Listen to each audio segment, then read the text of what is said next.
नमस्कार साथियों, मैं पवन कुमार आप सभी का हार्दिक स्वागत करता हूं। साथियों, historical education and social YouTube channel पर आप सभी का हार्दिक स्वागत है। तो दोस्तों, मैं हम यहां पर तैयारी करवाते हैं आप सभी की एनटीए यूजीसी नेट जीआरएफ की। तो ना केवल एनटीए यूजीसी नेट जीआरएफ को क्रैक करने के लिए, बल्कि साथियों आप हमें ज्वाइन कर सकते हैं UPSC, state PCS, SSC, CGL, TGT, PGT, first grade, second grade, NVS, KVS, GIC, UPGIC, GDC, DSSB इत्यादि कभी सभी प्रकार के कम्पिटिटिव एग्जाम्स करने को क्रैक करने के लिए, स्टेट लेवल के हों या सेंट्रल लेवल के, हिस्ट्री विषय के किसी भी एग्जाम को क्रैक करने के लिए, चाहे वो स्टेट लेवल के हों चाहे वो सेंट्रल लेवल के एग्जाम हों, उन्हें उनको क्रैक करने के लिए साथियों आप हमारे YouTube channel historical education and social को ज्वाइन कर सकते हैं। ज्वाइन करने के लिए साथियों आपको वीडियो के नीचे डिस्क्रिप्शन बॉक्स में लिंक मिल जाएगा, वहाँ से आप जा करके हमें ज्वाइन कर सकते हैं यूट्यूब चैनल के अलावा हमारा साथ एक टेलीग्राम चैनल भी है जिसका कि नाम है history UGC NET slash filler forum करके। आप सर्च बार में जाके टेलीग्राम पे सर्च करेंगे, मिल जाएगा, वहाँ से ज्वाइन हो सकते हैं। अदरवाइज आपको वीडियो के नीचे डिस्क्रिप्शन बॉक्स में भी उसका लिंक मिल जाएगा, वहाँ से ज्वाइन हो सकते हैं। तीसरा क्या साथियों कि हमारा एक व्हाट्सअप ग्रुप भी है, उसका भी लिंक जो है नीचे दिया हुआ है, डिस्क्रिप्शन बॉक्स में मिल जाएगा आपको, वहाँ से ज्वाइन हो सकते हैं। वहाँ पर हमारी डिस्कशन चलती रहती है, जो कुछ कंटेंट, जो मटेरियल, स्टडी मटेरियल जो एग्जाम के पॉइंट ऑफ व्यू से इम्पोर्टेंट होता है साथियों, और जिसको कि हम यहाँ पर यूट्यूब के माध्यम से कवर अप नहीं कर पाते हैं, उस सबको हम time to time Telegram channel पे अपलोड पोस्ट कर देते हैं, वहाँ से जाकर आप देख सकते हैं और अपनी तैयारी को स्ट्रॉन्गफुली कर सकते हैं। ठीक है, अगर साथियों आपको हमारा काम अच्छा लगता है तो हमारे चैनल को लाइक कीजिए, हमारी वीडियो को लाइक कीजिए, चैनल को मैक्सिमम शेयर कीजिए और सब्सक्राइब कर लीजिए जिन्होंने नहीं किया है वो उन्होंने, और बेल आइकन को जरूर प्रेस कर लेना साथियों, ताकि जब भी हम यहाँ पर कोई नई वीडियो अपलोड करें उसका नोटिफिकेशन आपको तुरंत मिल सके। ठीक है, तो ये हमारे चैनल के बारे में। अब हम जरा अपनी क्लास में देख लेते हैं साथियों। तो क्लास में सबको पता होगा कि हमारा फास्ट रिवीजन चल रहा है। फास्ट रिवीजन के माध्यम से हम आपकी तैयारी करवा रहे हैं। तो उसी संदर्भ में मॉडर्न इंडिया की ये नेक्स्ट वीडियो है। तो आज का जो फर्स्ट क्वेश्चन क्या कहता है आज के लेक्चर का, वो कहता है कि इलाहाबाद की संधि के बाद रॉबर्ट क्लाइव ने मुर्शिदाबाद का उपदीवान किसे बनाया था। बताइए साथी, किसे किसे बनाया था रॉबर्ट क्लाइव ने दीवान जो है मुर्शिदाबाद का उपदीवान। आंसर करने के लिए आपको 30 सेकंड्स का टाइम दिया जाता है। 30 सेकंड्स के अंदर ही आपने अपना राइट आंसर चूज करके पुटअप करना है with question number mention. Question number जरूर मेंशन कर दिया करो आंसर के साथ में, ताकि पता लग जाए कि कौन सा क्वेश्चन नंबर का कौन सा आंसर दे रहे हो। ABCD जो भी आपको सही लगता है उसका कमेंट बॉक्स के माध्यम से आंसर पुटअप कर दिया करो। ठीक है, तो चलो करिए साथियों।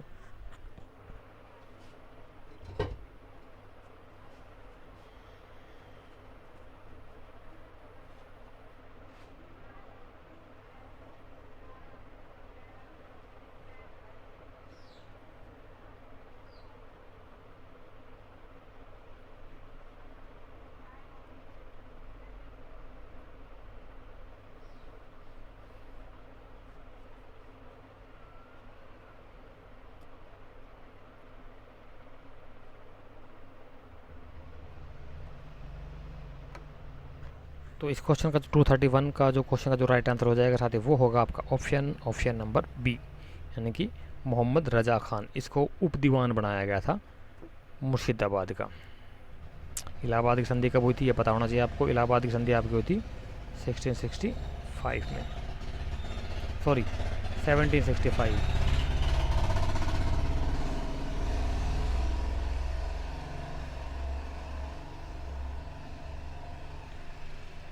ठीक है, आगे चलते हैं। आगे नेक्स्ट क्वेश्चन कहता है कि इनमें से कौन सा कथन सही है।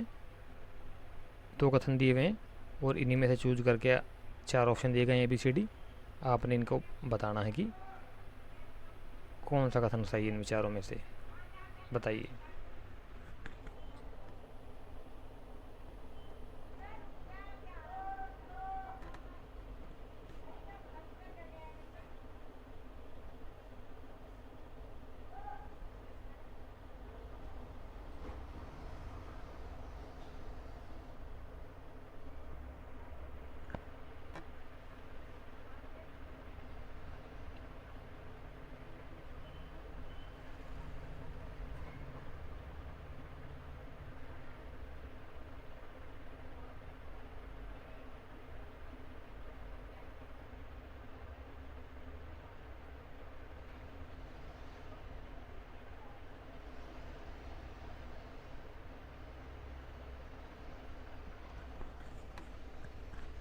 तो इस क्वेश्चन का जो राइट आंसर हो जाएगा साथ वो हो जाएगा आपका ऑप्शन नंबर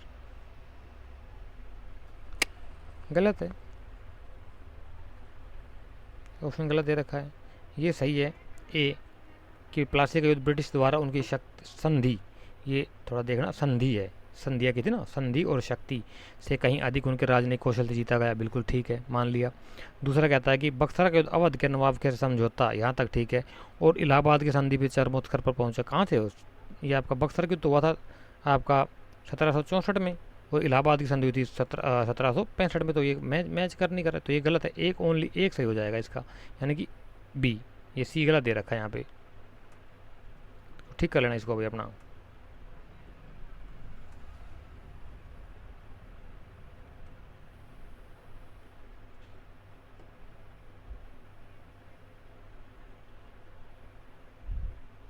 नेक्स्ट क्वेश्चन क्या कहता है कि 1757 में अंग्रेजों के विरुद्ध सिराज उद्दौला के अभियान का तात्कालिक कारण क्या था। हाँ, एट प्रेजेंट टाइम में करंट का रीजन जो था क्या था, बैटल ऑफ क्या प्लासी, प्लासी के युद्ध का तात्कालिक कारण क्या था बताइए।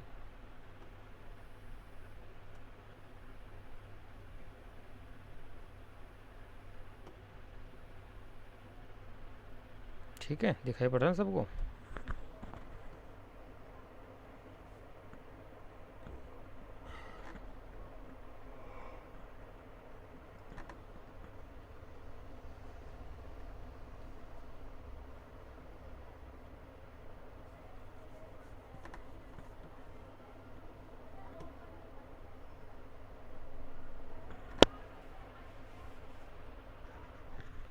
तो इस क्वेश्चन का जो राइट आंसर हो जाएगा साथ वो होगा आपका ऑप्शन नंबर सी, यानी कि नवाब की बिना अनुमति या उसकी बिना जानकारी के अंग्रेजों द्वारा कलकत्ता में अतिरिक्त किलेबंदी करना, ये तात्कालिक कारण था। प्लासी के युद्ध का निम्नलिखित में से कौन सा एक कारण था, बताइए कौन सा एक प्रमुख कारण था प्लासी के युद्ध का।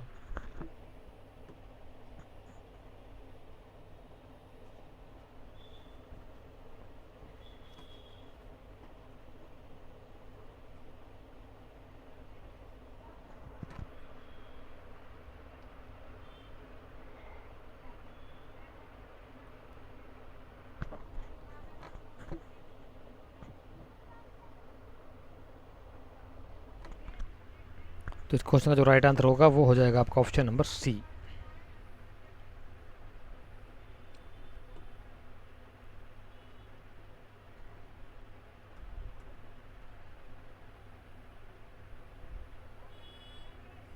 तो वही बार बार वही आ रहा है,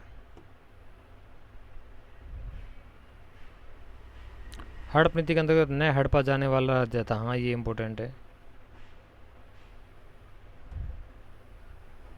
हड़प नीति के अंतर्गत जिसे हड़प नहीं पाए थे अंग्रेज, वो कौन सा राज्य था बताइए।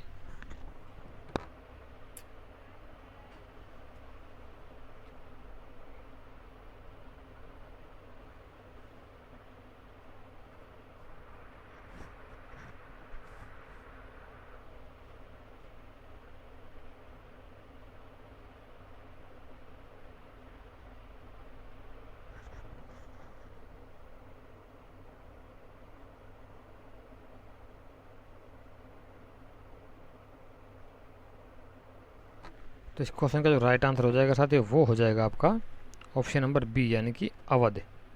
ये बच गया था, बाकी तो डायरेक्ट इनको जो इन्होंने झांसी को हड़पा था, सतारा को और नागपुर को, ठीक है। अवध को कुशासन के का आरोप लगा कर हड़पा था, ध्यान रखना, हड़पा था लेकिन कुशासन का आरोप लगा करके कि यहाँ का जो है शासन सही नहीं है, उसका आरोप लगा करके इसको हड़प लिया था, किसको, अवध को।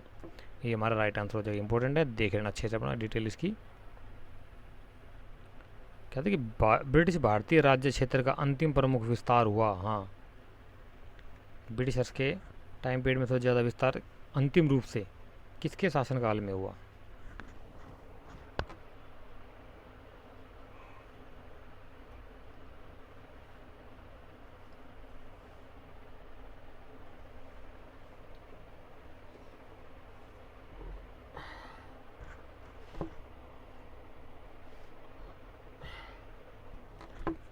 तो इस क्वेश्चन का जो राइट आंसर हो जाएगा वो हो जाएगा आपका ऑप्शन नंबर आगे दिखाता हूँ आपको। यहाँ तक क्लियर हो गया ना आप सभी को? अब आगे चलते हैं।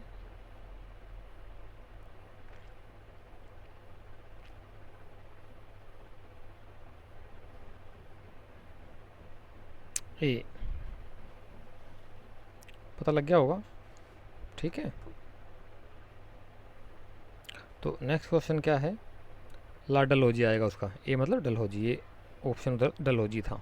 डलहौजी ने ही तैयार किया था आपका हड़प नीति वाला सिद्धांत जो है ना।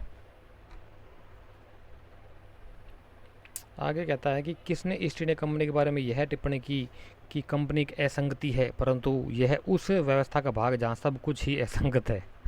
क्या बात है।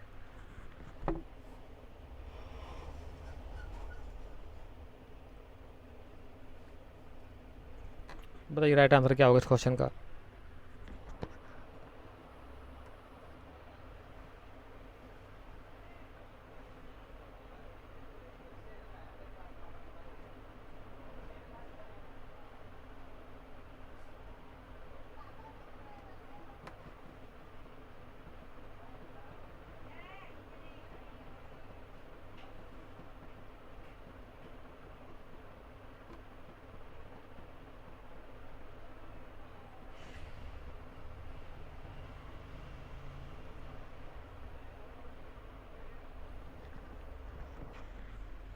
तो इस क्वेश्चन का जो राइट आंसर होगा साथी वो हो जाएगा आपका ऑप्शन नंबर ए, यानी कि G B Macaulay. T B Macaulay होना चाहिए, थॉमस मैकाले था इसका नाम तो, है ना। मैकाले मिनट आया था ना 1835 में। 1835 में मैकाले मिनट आते वही मैकाले होगा, एक ही मैकाले हुआ है। Thomas Macaulay, T B Macaulay होना चाहिए, यहाँ पे जी बी मैकाले दिया हुआ है। हो सकता है मिस प्रिंटिंग हो गई हो। कहता है कि भारत में ब्रिटिश उपनिवेशवाद के दौरान नए शहरों का प्रादुर्भाव हुआ। कलकत्ता, जो अब कोलकाता है, उन प्रथम शहरों में से एक था। निम्नलिखित में से कौन से गांवों से मिलाकर कलकत्ता शहर बना? बताओ।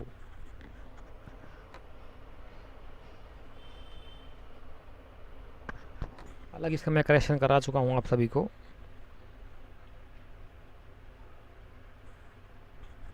कौन से 3 गांवों को मिला करके एक शहर बनाया गया था अंग्रेजों के द्वारा?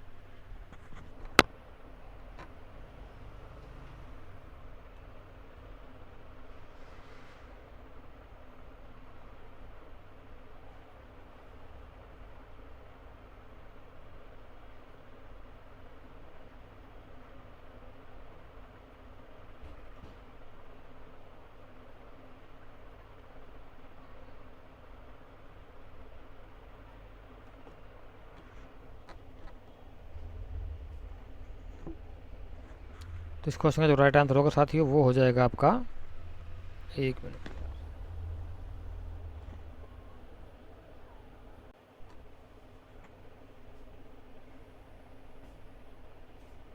तो बताइए साथियों कहाँ से मिल करके वो बना था, कौन से 3 गाँव से? तो इस क्वेश्चन का 244 का क्वेश्चन जो राइट होगा, आंसर राइट नंबर होगा वो होगा आपका ऑप्शन नंबर सी, यानी कि सूतानाती, कालिकाता, कलिकाता या कालिकाता एक ही बात, और गोंद, 3 गाँवों को मिला करके कलकत्ता शहर की स्थापना की थी अंग्रेजों ने। तो ये आपने बताना है कि कब की थी, डेट आपने बताना है, ठीक है। देखते कितने लोग बता पाते हैं। नेक्स्ट क्वेश्चन कहता है कि ब्रिटिश 1756 में ब्रिटिश द्वारा की गई कलकत्ता की किलेबंदी को बंगाल के नवाब सिराजुद्दौला ने क्या माना? क्या माना बताओ।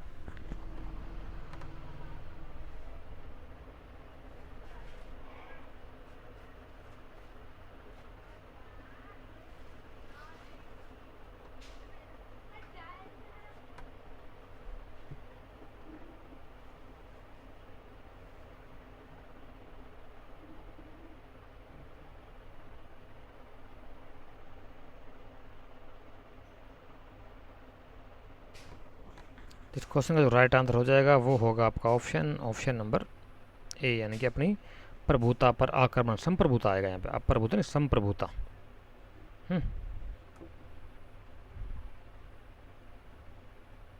नीचे उन राज्यों के नाम दिए गए जिन्हें दाया व शान सिद्धांत के अंतर्गत ईस्ट इंडिया कंपनी ने अपने राज्य में ला लिया, उन्हें कालक्रम अनुसार रखे। हाँ, हड़प एकता अनुसार मतलब हड़प नीति के प्रकार से उन्हें अपने राज्य में मिलाया, बारी बारी से मिलाया था। कौन से राज्यों को पहले मिलाया, कौन से राज्यों को बाद में मिलाया, ये आपने क्रोनोलॉजिकल ऑर्डर में लगाने हैं। मैच मेकिंग का क्वेश्चन है एक प्रकार से, पहले किसको मिलाया, बाद में किसको मिलाया, सबसे लास्ट में किसको मिलाया, बताइए।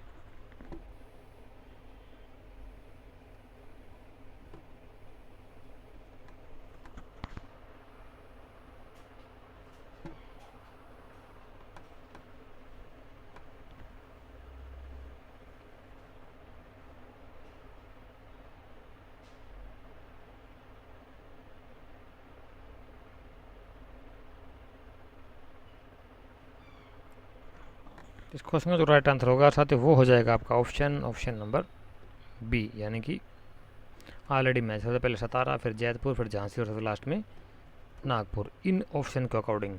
ठीक है,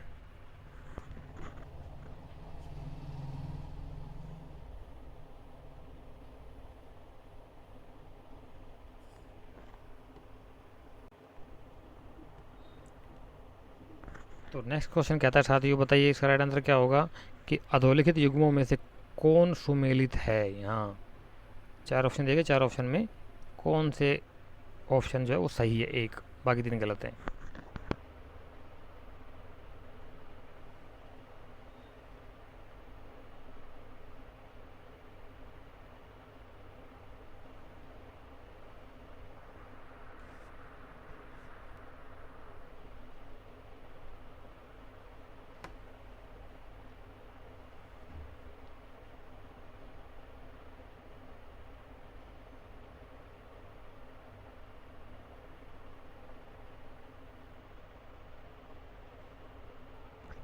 तो इस क्वेश्चन का जो राइट आंसर हो जाएगा वो हो जाएगा आपका ऑप्शन नंबर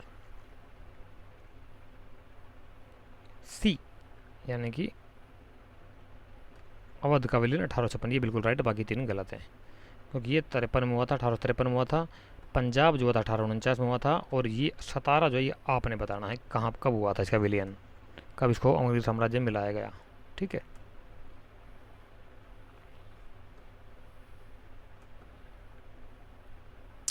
नेक्स्ट क्वेश्चन कहता है कि लॉर्ड डलहौजी की विलय की नीति का प्रथम शिकार निम्नलिखित में तो कौन हुआ था। हाँ, बहुत अच्छा इंपॉर्टेंट क्वेश्चन है। कि सबसे पहले जो है अंग्रेज साम्राज्य में कौन से राज्य को मिलाया गया था विलय की नीति के अनुसार, बताइए।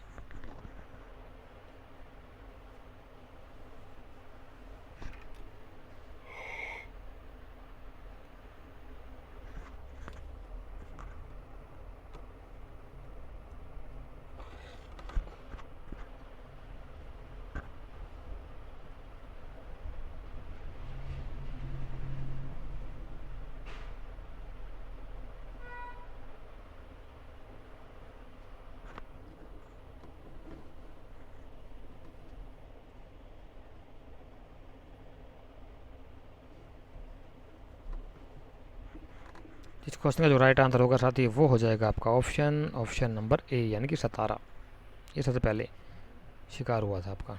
ठीक है, सबसे पहले कौन सा हुआ था, सबसे लास्ट में कौन सा हुआ था, इसका अच्छे से देख लेना, ये बहुत इंपॉर्टेंट होते हैं आपके। कहता है कि भारतीय ब्रिटिश शासन के दौरान निम्नलिखित राजसी राज्यों प्रिंसली स्टेट्स पर विचार कीजिए। उपरोक्त का ब्रिटिश द्वारा इनका समामेलन का सही कालानुक्रम क्या है। हाँ, झांसी, संबलपुर और सतारा का क्रोनोलॉजिकल ऑर्डर में लगाना, पहले कौन सा हुआ, उसके बाद कौन सा, उसके बाद सबसे लास्ट में कौन सा।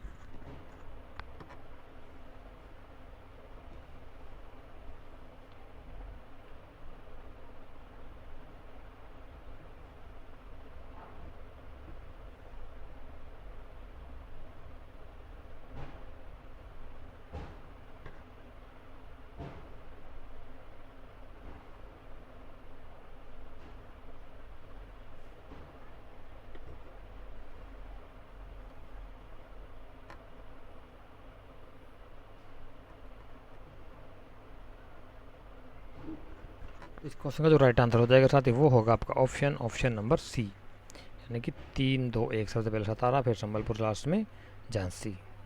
झांसी बताया 1953 में लाया था झांसी को, वो झांसी की लक्ष्मीबाई की कहानी सबको पता होगा।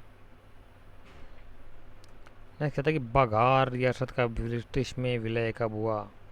बघार रियासत की बात हो रही है। बघार रियासत किसी को पता है कहाँ पर थी?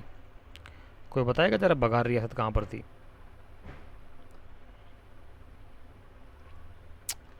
बताओ क्या होगा इसका राइट आंसर।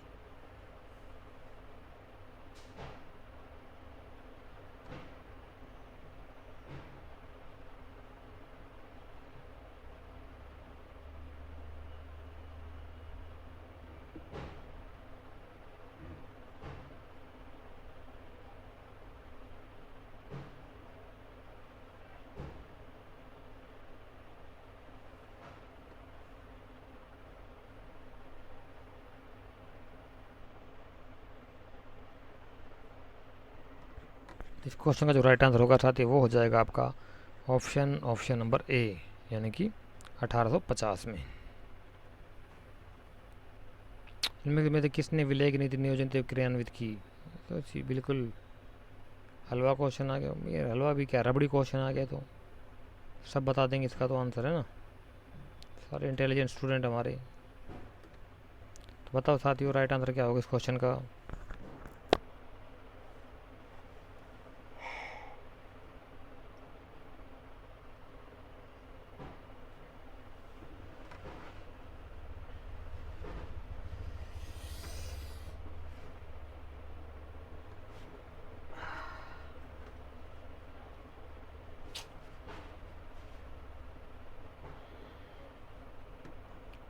तो 251 को नंबर क्वेश्चन का जो राइट आंसर होगा वो हो जाएगा आपका ऑप्शन नंबर सी, यानी कि लॉर्ड डलहौजी। डलहौजी की बात हो रही है।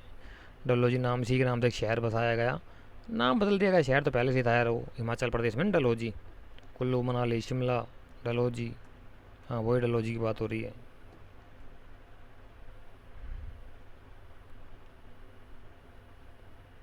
नेक्स्ट कहता है कि निम्नलिखित में से किसने लक्ष्मीबाई के पति की मृत्यु के उपरांत उसके दत्तक पुत्र को उत्तराधिकार से वंचित किया था, बाद में राज्य को अपने कब्जे में ले लिया। हाँ बिल्कुल सही कह रहा है। तीन ऑप्शन यहाँ दिए हुए, एक आपको आगे दिखाऊंगा। बताओ कि कौन सा उस समय का शासक था, प्रशासक था, जिसने कि लक्ष्मीबाई के पति की मृत्यु के उपरांत उसके दत्तक पुत्र बोले तो गोद लिया पुत्र को उत्तराधिकार से वंचित कर दिया, यानी कि राज्य का उत्तराधिकारी मानने से इनकार कर दिया था, बाद में उसको राज्य को अपने कब्जे में ले लिया। झांसी की रानी की लड़ाई है, सबको पता होगा आपको, है ना। बुंदेलो हर बोलो के मुंह हमने सुनी कहानी थी, खूब लड़ी मर्दानी वो तो झांसी वाली रानी थी, हमने बहुत बड़ा बचपन में। तो बुंदेलो हर बोलो के मुंह हमने सुनी कहानी थी, खुद खूब लड़ी मर्दानी वो तो झांसी वाली रानी थी। रानी ऐसी तो वीरांगना पैदा होनी बंद हो गई, पता नहीं क्या होगा देश का। तो 252 के बाद जो नेक्स्ट क्वेश्चन है, अच्छा तीन ऑप्शन है, हाँ चौथा ऑप्शन दिखाता हूँ आप सभी को, एक मिनट रुकिए जरा। 252 क्वेश्चन हो चुके हमारे।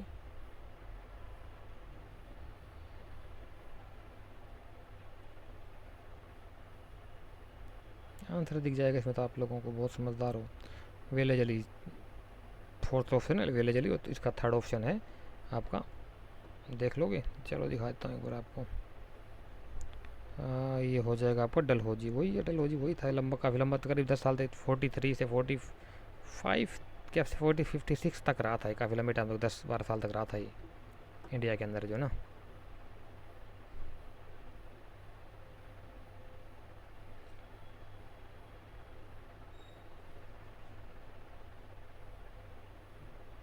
डॉक्ट्राइन ऑफ लेफ्ट की नीति कहता है कि डलहौजी की लेफ्ट की नीति, डॉक्ट्राइन ऑफ लेफ्ट के अंतर्गत में किस राज्य को हस्तगत करने के निर्णय को डायरेक्टरों की सभा ने अनुमोदन नहीं दिया, मतलब इनकार कर दिया कि इसको आप ऐसे नहीं ले सकते। डलहौजी की हड़प नीति, डॉक्ट्राइन ऑफ लेफ्ट की जो नीति थी जिसको अंग्रेजी में बोलते हैं, उसके अंतर्गत किस राज्य को हस्तगत यानी किसको हड़पने के निर्णय को डायरेक्टरों की सभा ने अनुमोदन नहीं किया, यानी कि उसके ऊपर सिग्नेचर नहीं कि उसको मना कर दिया, उसके निर्णय को, किसके, डलहौजी के निर्णय को, हड़प नीति के तहत जो लिया गया था कि हम इसको हड़पेंगे। तो बताइए वो कौन सा स्टेट था। 253।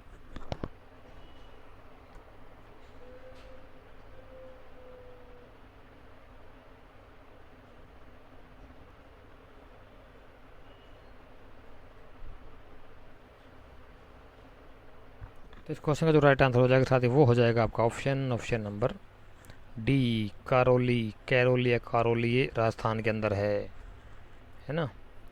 करौली माता का एक मंदिर बहुत फेमस है, वहाँ पर बहुत मान्यता है उस मंदिर की। करौली माँ, जय माँ करौली बोलते हैं लोग, वहाँ राजस्थान के आसपास क्षेत्रों में काफ़ी मान्यता है उस चीज़ की ना। तो निम्नलिखित में से कौन डलहौजी की अपहरण नीति का शिकार नहीं हुआ? हाँ, जो बच गया था। डलहौजी की हड़प नीति का शिकार कौन सा राज्य नहीं हुआ था, बताइए।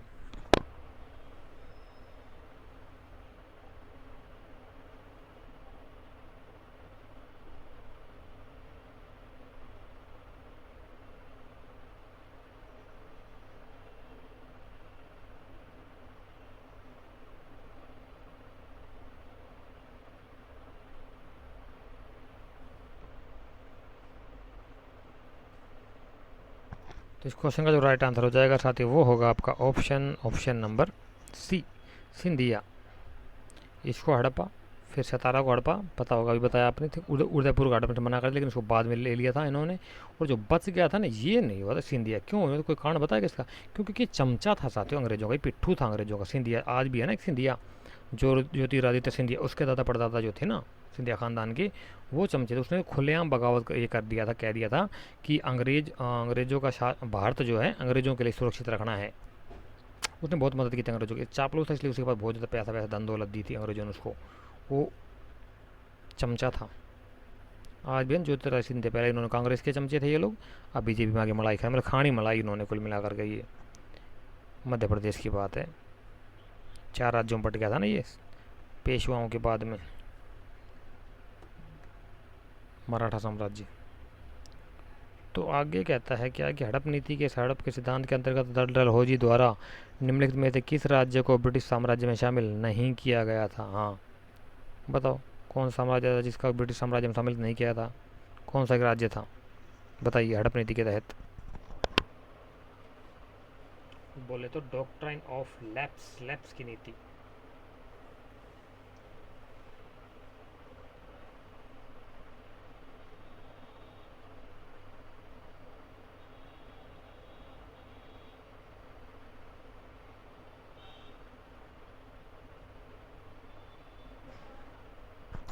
तो इस क्वेश्चन का जो राइट आंसर हो जाएगा साथ ही वो होगा आपका ऑप्शन नंबर डी, यानी कि बनारस बच गया था।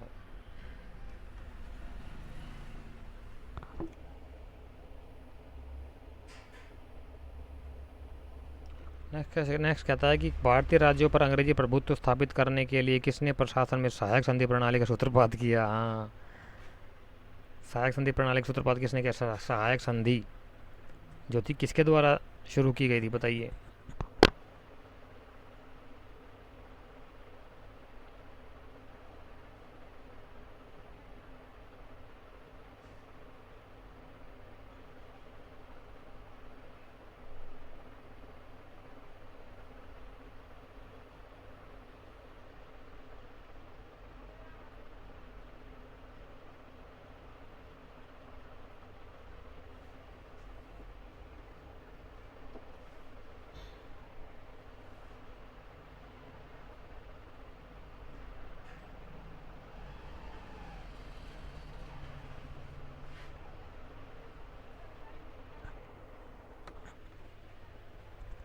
तो इस क्वेश्चन का जो राइट आंसर हो जाएगा वो होगा क्या आपका option number A, Lord Wellesley. तो वेलेज बताइए साथ ही, एक और क्वेश्चन पूछा हूँ आपसे कि वेलेजली का टाइम पीरियड क्या था, क्या कितना था, कितने टाइम पीरियड से लेकर के कितने टाइम पीरियड के बीच में वेलेजली रहा था इंडिया में?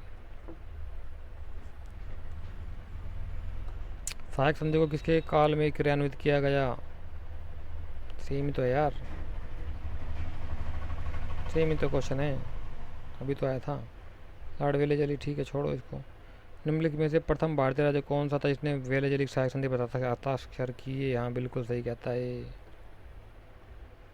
निकम्मा आदमी था सबसे पहले इसी ने, मतलब निकम्मा क्या, डर गया था, डरपोक था। बाद में इसको लगा, डर लगा कि यार जाने से अच्छा तो वैसे ही साइन कर दे, वैसे ही मान जा। तो ये मान गया था कि यहाँ का कहाँ का। एक तो ये हैदराबाद एक दिखाया, यहाँ पे दिखाया हुआ, 3 ऑप्शन मैं आपको आगे दिखाता हूँ, देख लेना अपना, ठीक है। आगे चलते हैं।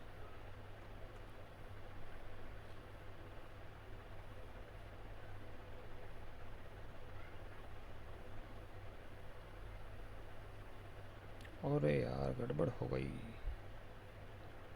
गड़बड़ हुई गवा। क्या हुआ बताता हूँ क्या हुआ। हैदराबाद हो गया, मैसूर, सूरत और अवध, 3 ये हो गए। BCD ए है यहाँ पर, ए का ऑप्शन आ जाएगा ए में हैदराबाद, बी में आपका सूरत, सी में मैसूर, डी में अवध। बताइए कौन सा राज्य, कौन सा ऑप्शन सही रहेगा इस यहाँ पर।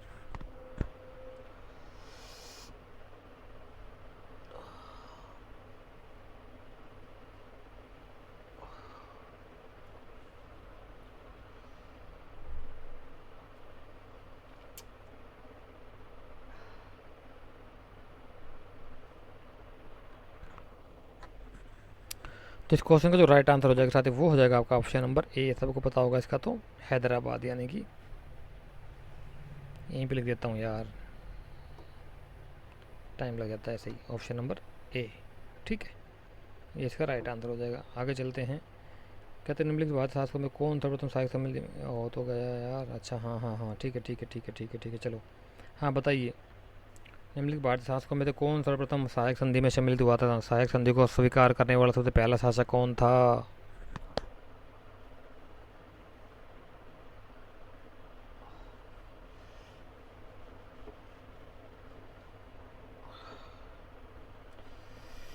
साथियों वैसे एक बात बताऊँ, बहुत मेहनत करनी पड़ रही बात है इस समय, बहुत ज़्यादा। रात को 1 बजे तक लगा रहता हूँ, सुबह वही 6-7 बजे उठ कर लग जाता हूँ। मैं तो बहुत कर रहा हूँ भैया, आप लोगों को पता नहीं, आप लोगों के लिए, आप लोग कैसे कर रहे हो, क्या कर रहे हो, क्या नहीं कर रहे। आपका ईमान जाने, आपका परमात्मा जाने। मेरा ईमान मैं क्या करता हूँ वो मेरा ईमान जाने, मेरा परमात्मा जानता है। सही बात साथियों, ईमानदारी से अपना काम करिए, फल की इच्छा परमात्मा पर छोड़िए, ठीक है। प्रोसेस के ऊपर ज़्यादा ध्यान देना, प्रोसेस से ही जितना अच्छा प्रोसेस होगा ना, प्लानिंग जितनी अच्छी होगी उतने अच्छे रिजल्ट आते हैं चीज़ों के। समझिए, रिजल्ट आपके हाथ में नहीं होता, प्लान प्रोसेस आपके हाथ में होता है। प्रोसेस प्लान जितना अच्छा करो रिजल्ट उतने ही अच्छे आएंगे। रिजल्ट की चिंता ज़्यादा मत किया करो, प्रोसेस और प्लान पे ज़्यादा ध्यान दिया करो, ठीक है। तो ये देख रहे हो मेरे आंखों के नीचे जो सोजन आ रखी है, स्वेलिंग जो हो रखी है, ये नींद पूरी ना होने के कारण होती है कि रात को लेट सोता हूँ, सुबह जल्दी उठना पड़ता है और बहुत कुछ काम करना पड़ता है इसके अलावा भी, ठीक है। तो जो नहीं कर रहे उन्हें अच्छा करना चाहिए। आप लोगों को फ्यूचर का सवाल है यार, दिन रात चौगुनी मेहनत करो। तो इस क्वेश्चन का जो राइट आंसर हो जाएगा वो हो जाएगा आपका हैदराबाद का निज़ाम, सी राइट आंसर हो जाएगा इसका। इसका स्क्रीनशॉट ले लो, रेफरेंस के तौर पे आपके काम आएगा इन फ्यूचर में, क्या दिक्कत है। अवध का नाम सहायक संधि स्वीकार करने वाला यार, नहीं तो अवध को तो इन्होंने हड़प नीति के अंतर्गत वो करा था, गलत है भाई। हैदराबाद का नवाब था निजाम अली, हैदराबाद का निजाम। कोई श्योर हो तो बताना कि किसी के पास रेफरेंस हो तो। मेरे अकॉर्डिंग तो भाई ये आएगा, हैदराबाद का निजाम था वो। ये गलत है, ये मैं बिल्कुल नहीं मानता इसको। देख लेना, आपको मिल जाएगा अपने बुक्स वगैरह में। हाँ ये देख लेते हैं 260 का, ये हैदराबाद का, यहाँ ये आ गया ना सहायक संधि स्वीकार। सबसे पहला बात शासक क्या था, ये आ गया, ये बिल्कुल राइट आंसर है, हैदराबाद का निजाम था। वो गलत है, उसको देख लेना, ठीक करना उसको। क्या कहता है नेक्स्ट क्वेश्चन की, लॉर्ड वेलेजली की सहायक संधि को स्वीकार करने वाला पहला मराठा सरदार कौन सा था। हाँ बिल्कुल बिल्कुल बिल्कुल बिल्कुल बिल्कुल बिल्कुल बिल्कुल।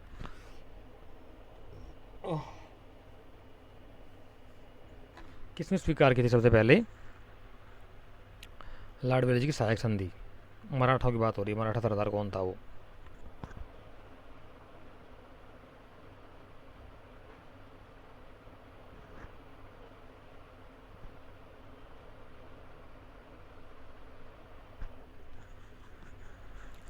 तो ये बहुत कमीना आदमी था, सही बताऊँ तो मैं आप लोगों को। कौन था वो थे भाई साहब आपके पेशवा बाजीराव टू। ये बहुत, ये अपनी सिंहासन को पाने के लिए अंग्रेजों के पास चला गया था। अंग्रेजों की चाटुकारिता की इसने, अंग्रेजों ने अपनी सेना दी, सेना मिलकर के इसने, और अंग्रेजों ने फिर वो लड़ाई लड़ी, उसको शासक बना दिया। फिर बाद में इसको भी वही ये लड़ा हटा दिया, इसको भी कहाँ जीने देंगे अंग्रेज से। ये भाई साहब चौधरी बने हुए थे उस समय कि हाँ बस अब तो हमारा राज है। कब तक दूसरों के कंधों पर लग के बंदूक चलाओगे यार, अपने कंधे मजबूत करो। तो कहता है कि निम्नलिखित में से किस मराठा सरदार ने अंग्रेजों की सहायक संधि में को सबसे बाद में स्वीकार किया। हाँ मजबूरीवश, होलकर, पेशवा, भोंसले, सिंधिया। बताइए साथी किसने स्वीकार किया सबसे लास्ट में।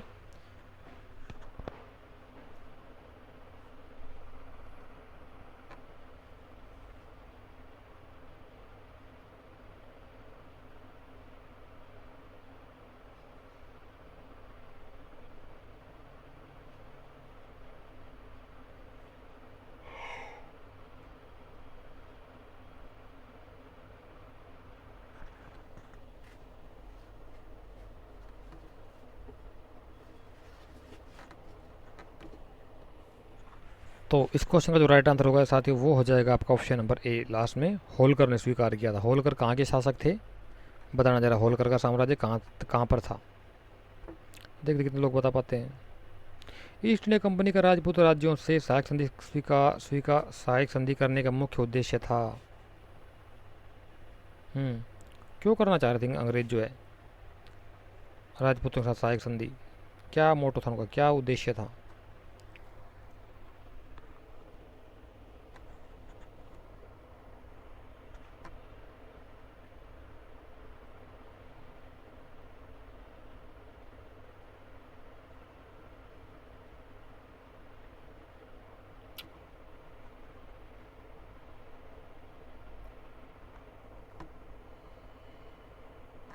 तो इस क्वेश्चन का जो राइट आंसर हो जाएगा साथी वो होगा आपका ऑप्शन नंबर डी, अंग्रेजों की प्रभुसत्ता स्थापित करना।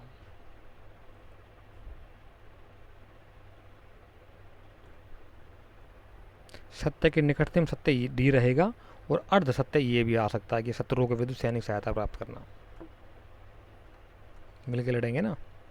निम्न में सहायक संधि स्वीकार नहीं की थी, हाँ किसने स्वीकार नहीं की थी सहायक संधि को, बताइए। तीन ऑप्शन ये रहे, इंदौर के होलकर राज्य ने, हैदराबाद के निजाम ने, जोधपुर के राजपूत राज्य ने, या फिर डी अभी दिखाता हूँ आपको, option D A B C हो गए, मैसूर के शासक ने। बताइए किसने स्वीकार नहीं की थी सहायक संधि। तो इस क्वेश्चन का जो राइट आंसर हो जाएगा वो होगा आपका ऑप्शन नंबर ए, होलकर, वही होलकर आ जाएगा, देख लेना। नेक्स्ट कहता है कि सहायक संधि स्वीकार व्यवस्था को स्वीकार करने वाले प्रथम भारतीय देशी शासक कौन थे। हाँ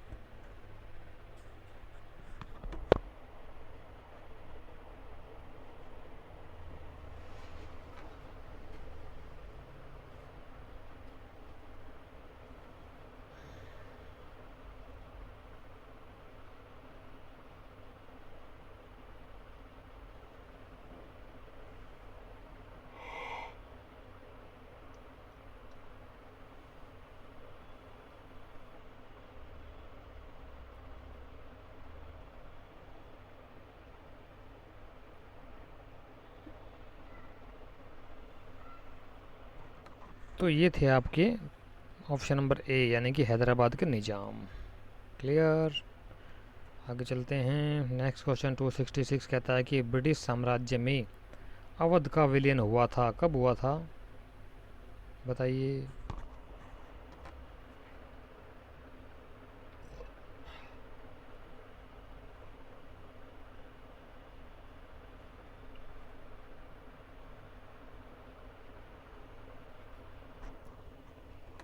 इस क्वेश्चन का राइट आंसर हो जाएगा, सिंपल क्वेश्चन है, ऑप्शन नंबर डी 1856 में। निम्नलिखित मेथडोलॉजी की सबसे गंभीर राजनीतिक भूल कौन सी थी।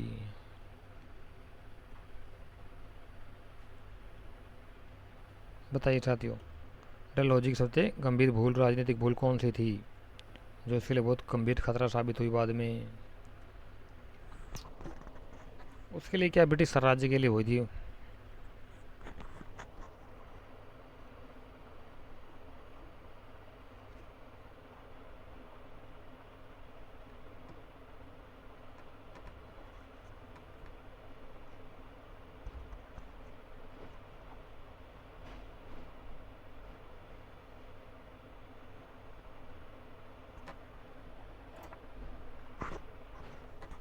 तो साथ इस क्वेश्चन का जो राइट आंसर हो जाएगा साथ वो हो जाएगा आपका ऑप्शन नंबर डी यानी कि अवध का अधिग्रहण कब हुआ था, ये हुआ था आपका 1856 में।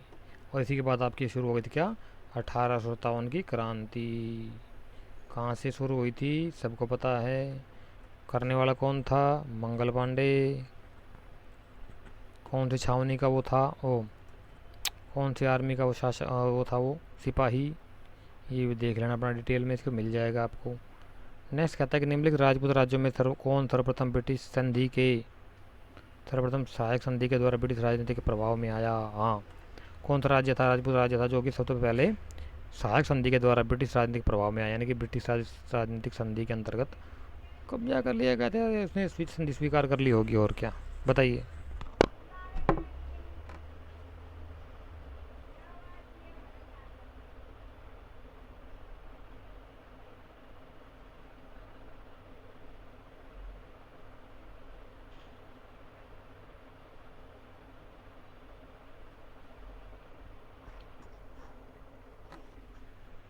तो इस क्वेश्चन का जो राइट आंसर हो जाएगा साथी वो होगा आपका ऑप्शन नंबर डी, यानी कि जोधपुर सबसे पहले स्वीकार करने वाला राजा था ये। राजपूत बड़े चोरे होते हैं, उनको दिखाया करो ये चीज़ें। 269 कहता है कि निम्नलिखित में से कौन अंग्रेजों की सहायक संधि में मित्र थे। हाँ, सहायक संधि में मित्र कौन कौन बन गए थे उनके।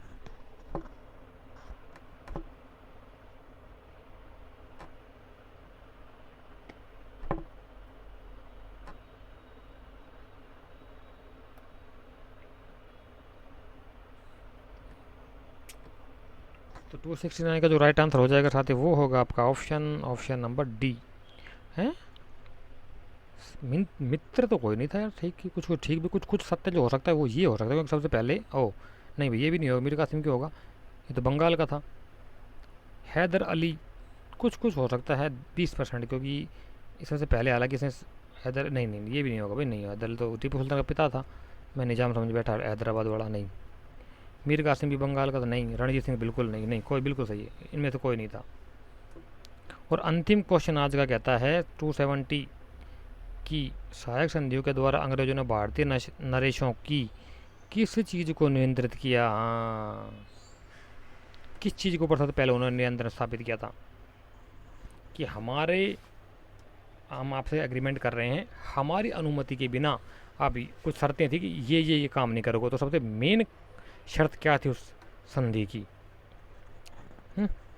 बताइए। बहुत खतरनाक चीज़ थी वो। लोग हमारे यहाँ के नरेश, यहाँ के राजे रजवाड़े उस चीज़ को समझ ही नहीं पाए, उसका दूरगामी परिणाम क्या होगा, बस उन्होंने संधि कर लिया बस ऐसे ही।